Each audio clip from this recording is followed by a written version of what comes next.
let's get serious. 5 things I hate about the CB125R. I didn't think there would be any, but there might be. See ya!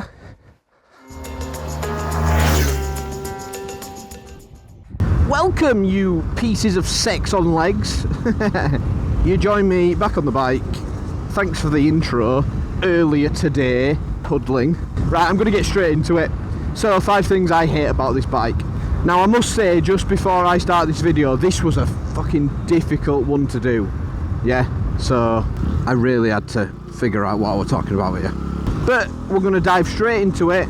And number 1. Now, this one I think's unfair, but number 1 is the power of the bike. I think it's unfair because it's a 125. So if you're looking for a 125, you already know what you're going to get out of the power. But as a bike, on a whole, I think I'll mention it. Because if you compare this to a 650, this is ridiculously lackluster, obviously. But I'm going to say it. So obviously it's an underpowered bike. It's a 125, it is. And it is something I don't like about the bike, because if the bike had more power, I wouldn't be looking at an upgrade, because I love this thing. I love this bike, so I would be keeping this if it was more powerful. Which is why I'm extremely tempted for the CB650R. Ah, God, it's so hot. So it's hard not to mention. It really is hard not to mention the power of the bike. The engine works fantastically. It's just the engine doesn't output enough get up and go. It's fine if you're just commuting to work and it's just normal, 30, 40 roads, even some open limits, it can handle that, no one's going full chat everywhere. But if you're discussing things like motorways, it's not suitable. I mean, a few weeks back we went on the A64 dual carriageway towards York, and of course dual carriageway to 70 mile an hour. And this bike just couldn't do it, even tucked behind cars, out of the wind, it was still 65 max. And I mean, I know that's close enough, but you need that extra power just to get in and out of situations. No, not in situations, but you get what I'm saying. But you definitely need it to get out of situations. Some anyway. Welcome to the village of Hard-On. Hard-On. Yes, Hard-On. It is very... I mean, that house is giving me a hard-on. Anyway, sorry for that. Back to the subject at hand. You see, and now I've lost my train of thought. Right, I know that the first one's the power of the bike, but I'm not going to go on about that too much, because it's a little bit unfair. It's a 125, we expect it. That. Moving on. Point number 2.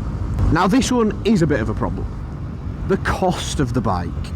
Now I know in the previous video I mentioned that the cost was a positive, but that was the cost of running a 125. Now this is the cost of buying the 125. So I got this second hand for 4k, okay? But I'm pretty sure now you can get a 2023 model and you're looking at £5,500. And I mean, that is a lot of money for what is essentially just a 125. Now I know they've put a lot of time and effort into the 125, the styling to make it not look like a 125, but at the end of the day, performance wise, it is still just a 125. And that's a bit of an issue when you're looking at costs like that, because 125s are predominantly aimed at new riders.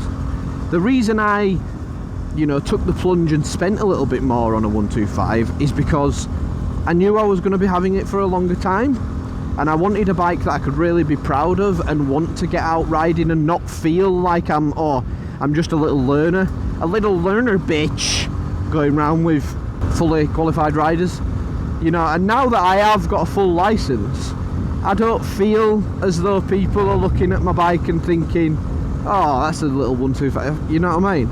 And I've had a few people say, that don't look like a 125. Nonetheless though, the cost is still very steep. And I know there's the whole Honda premium thing, and because of how good Honda are, they probably tend to ramp up the prices and can charge whatever they want, and people will still buy. Which, probably has some truth to it, to be honest. But in the previous video I mentioned one of the things I like is, you know, your branded things, like your branded front forks, your branded brake calipers. You've got a really nice TFT display on the front. The LED light on the front is fantastic. Now, things like that, you're not going to get them on a bike that's only £2,000 straight out of the showroom. That is going to be as bog standard as you're going to get. Whereas this has a little bit of extra amenities that price, does it justify? Probably not. But is it worth it? It's hard to argue against that. On face value, the cost of the bike to purchase, I think, is a negative in comparison to things like the CB125F. Now, take styling and looks out of it, the bikes perform fairly similarly. I know that the CB125F is a little bit underpowered compared to this, but it does the job that a 125 needs to do. So, you know, you take your pick as to whether that's an issue or not. But personally, it is for me. Anyway, third thing on the list to mention, the gearing. Now, I'm not talking about the entire gearing, because 95% of the gearing is phenomenal. It's smooth as you like through the box. It really is. There's just one little niggle, and this is what I mean. I'm really scraping the bottom of the barrel with these dislikes, or hates as I so harshly put it. But every now and then, if you come to a stop and you flick it into neutral, trying to kick it back down into first to get going misses sometimes, and it just, you're tapping that gear shifter over and over and over, and it doesn't drop into first, and you've got to almost teeter your clutch a little bit. Almost like, bad idea to do on a hill, Adam, you fucking moron. You've got to teeter your clutch a little bit and find the bite to then even be able to drop it into first, which is a little bit annoying from time to time. It's happened once or twice when I've got to a set of lights, I've dropped it in a neutral, and then the lights turn green, I try to drop it in a first, and it just doesn't do it. So that's definitely an annoying point. So if I'm thinking of things that I hate or dislike about the bike, it's hard for that not to make the list, unfortunately. But I am just going to say that the gearing, you know, 99% of it actually, we'll call it, the gearing is phenomenal. It's smooth as you like, upshift, downshift. It almost feels like it's got a quick shifter. That's how smooth of a transition it can be. So, we've discussed the power, 125 power. We've discussed the cost of the bike, bit steep. We've discussed the gearing of the bike, 99% of it decent. That 1%, it's a niggle, but it's a niggle that's there, so it's got to go mentioned. Number 4. Now, not everyone will agree with me on this, but now that I've got a little bit of experience on the bike and I've ridden bigger bikes, the geometry of the bike just isn't something I'm as keen on anymore. Now, I'll tell you what I mean by that. When you sat on the bike, you'll be able to see on the camera because most of the bike's cut off. It's very upright and the bars are very close into you. Your arms almost go straight down and across, rather than there being any lean at all. There's practically no lean in the slightest, and you almost feel very much on top of the bike. I know that sounds daft because you are on top of the bike, but you're very on top of the bike, very far forward. You're smushed into the tank, you know, the old meat and two veg aren't incredibly polite. But you are very forward. It's hard to feel committed on the bike. Oh my god, the brethren nods. That's a nod. Hey up, lads! Yes, brethrens! Pudlings, should I say. Now I know they're heading the opposite way because the opposite way is the Yorkshire Dales. See you, boys. Anyway, you don't feel very committed to it, and for example, when I did the Mod 2 on the Suzuki Gladius 650, I got back on my bike and I almost felt like I was falling over the front handlebars. That's how, you know, strange it feels.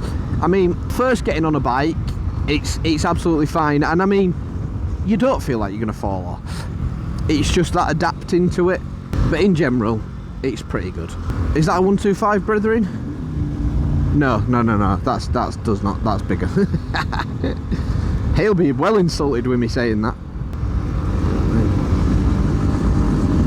I didn't get many nods from them. 125 brethren. I didn't get many nods from any of them actually. Anyway, they were Harley boys, so America. So the dimensions of the bike for the rider, in terms of comfort, I can't knock it. I'm not knocking it for comfort. I really am not. It's just my own personal little feeling of I sort of want to be a little bit more like that, but then it's like, but you've got a naked 125. I've not got a sports bike 125, so if you want a naked feel, get a naked bike. If you want a sporty feel, get a sporty bike. And I've only found that out from having a motorbike, that I think I want to go down the little bit more sporty direction, which I don't think's a problem. So now that I've mentioned the geometry of the bike, I've got to move on to hate number 5. Now, this is where the problems start to creep in. And I'm not talking about problems with the bike. The problem with this bike is it's too good. I think I've really scraped the bottom of the barrel for these things.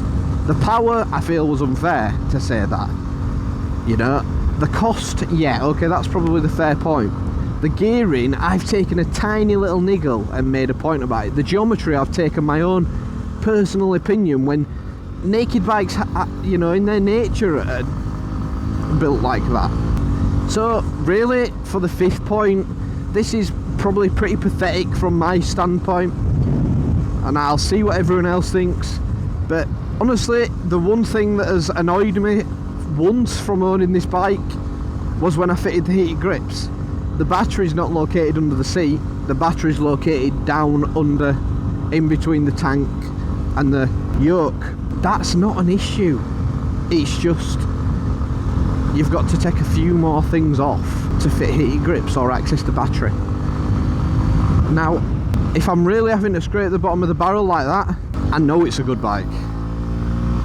And that's just what I want to finish up on. As much as I've said about this bike, I do truly think it's incredible. I really do. It's an incredible bike. I would highly, highly, highly recommend buying one. If you are looking for a 125, you want to look good on, you want it to be reliable, and you're going to keep it for a little while, get one of these, because it's phenomenal. Now, I can't vouch for things like the MT 125, which are a, you know, similar level bike to this, but from personal experience, this thing's awesome. And I think on that I'll end this, because I can't discuss anything I hate about this bike anymore. And to be honest, the way I look at it, I don't hate anything. Buy one, please. I feel an utter sense of shame.